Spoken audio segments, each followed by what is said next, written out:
ప్రభుత్వం 2 ఏళ్లలో చేసింది అంటే ఎగవేతలు, కూల్చివేతలు, పేల్చివేతలు, ఈ 3 తప్ప పీకిందేమీ లేదు.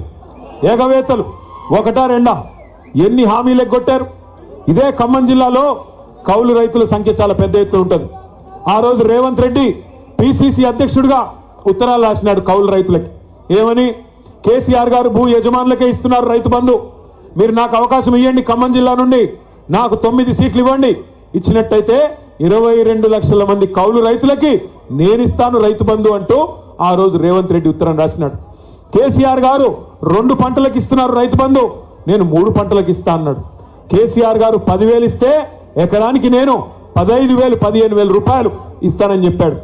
ఇప్పటికి ఎన్నిసార్లు ఇచ్చాడు రైతు బంధు?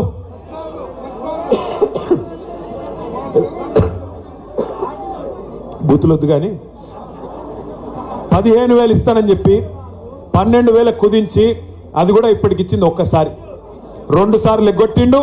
మొదటిసారి కేసీఆర్ గారు పెట్టిందే ఆ 5,000 రూపాయలు ఇచ్చాడు తప్ప ఒక్కసారి 2 ఏళ్లలో ఈ ప్రభుత్వం రైతు బంధు వేసింది ఒక్కసారి, అది కూడా తగ్గించి 15,000 అని చెప్పి 12,000 కుదించి అది కూడా మొన్న ఒక్కసారి వేశారు.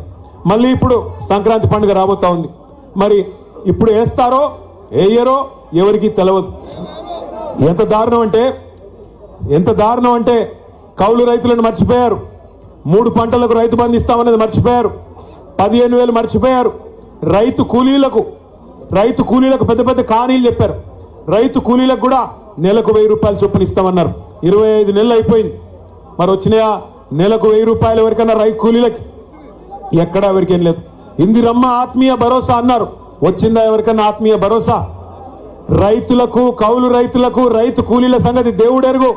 ఇవాళ షాపుల్లో యూరియా అనేది దిక్కులేదు. షాపుల్లో యూరియా లేక యూరియా కోసం లైన్లు కడుతుంటే రైతులు, మరి మన తమ్ముళ్ళందరూ వీడియోలు తీసి వాట్సాప్లలో పెడుతుంటే ప్రభుత్వం పరువు పోతుందని చెప్పి ఒక కొత్త నాటకానికి శ్రీకారం చుట్టారు. ఏమని? యాప్ అంట. యాప్లో వస్తుంది. యాప్లో ఎప్పుడు వస్తుంది? షాప్లో ఉంటాయి కదా, అక్కడ షాప్లోనే లేదు, యాప్లో ఎడికెళ్ళి వస్తుంది. ఇప్పుడు ఈ యాప్ కూడా పనిచేయట్లేదు. యాప్ పనిచేయకపోతే ఇప్పుడు కొత్త నాటకం మళ్ళోటి కార్డు అంట. కార్డు ఇక గ్యారంటీ కార్డులు అయిపోయినాయి, యూరియా కార్డు కావాలంటే ఇప్పుడు. మరి నేను అడుగుతా ఉన్నా, ఒక్కసారి ఖమ్మం జిల్లా రైతన్నలు ఆలోచించాలా. కేసీఆర్ గారు 10 ఏళ్ళు పరిపాలించినప్పుడు ఏ యాప్ అవసరం పడలేదు, ఏ కార్డు అవసరం పడలేదు. ఆటో వాడికి 4 రూపాయలు ఇస్తే బాయికాడికి తీసుకొచ్చి బంగారం లాగా 6 కావాలంటే 6, 10 కావాలంటే 10 యూరియా బస్తాలు బాయికాడికే వచ్చేది. మరి ఈరోజు ఈ దౌర్భాగ్యులు వచ్చిన తర్వాత, ఈ వ్యవసాయం తెలియని ముఖ్యమంత్రి గారు వచ్చిన తర్వాత, నీళ్ల గురించి కనీస అవగాహన లేని ముఖ్యమంత్రి వచ్చిన తర్వాత రైతన్నలకి ఈ కష్టం వచ్చి పడింది. నేను ఏదో దుగ్ధతోనో బాధతోనో మాట్లాడడం లేదు. నేను ఎందుకు చెప్తా ఉన్నానంటే, ఎందుకు చెప్తా ఉన్నా అంటే, ఈ ముఖ్యమంత్రి గారికి నదీ జలాల మీద కనీస అవగాహన లేదు. గోదావరిలో, కృష్ణా నదిలో మన హక్కుల గురించి కనీస అవగాహన లేదు.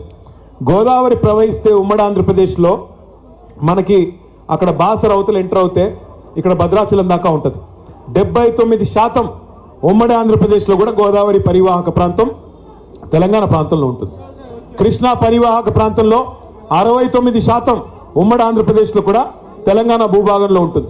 మరి అలాంటప్పుడు 79% నదీ పారకం ఇక్కడ ఉండి, క్యాచ్మెంట్ ఏరియా ఇక్కడ ఉండి, బాసరా టు భద్రాచలం గోదావరి ఉండి మనకు నీళ్లు రాకపోవడం ఏందని చెప్పి కేసీఆర్ గారు కొట్లాడిందే ఆ నీళ్ల కోసం.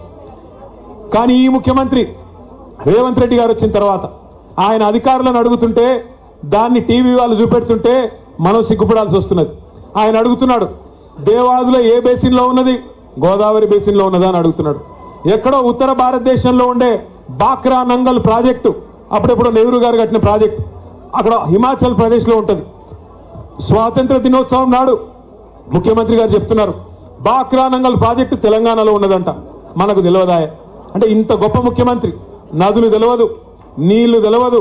చివరికి ఎట్లాంటి పరిస్థితి అంటే, ఈరోజు ఈ ముఖ్యమంత్రి గారిని చూస్తూ ఉంటే నిజంగా జాలేస్తూ ఉన్నది. 2 ఏళ్ళు ఆయన అసమర్థతను కప్పిపుచ్చుకోవడానికి, ఆయన చేతగాంతనాన్ని, ఆయన ఫెయిల్యూర్స్ని, ఆయన హామీలు అమలు చేయలేని అసమర్థతను కప్పిపుచ్చుకోవడానికి పచ్చి అబద్ధాలకు ఎత్తుకున్నాడు. ఏం మాట్లాడినా ఏం అడిగినా ఏమయ్యా రేవంత్ రెడ్డి గారు ఎందుకు అమలు చేయవు 100 రోజులు 6 గ్యారెంటీలు అంటివి ఏమైంది అంటే ఇలా ఒకటే పల్ల వెతుకున్నారు అందరూ. ఏమంటారు వాళ్ళు? కేసీఆర్ అప్పుల పాలు చేసిపోయాడు. కేసీఆర్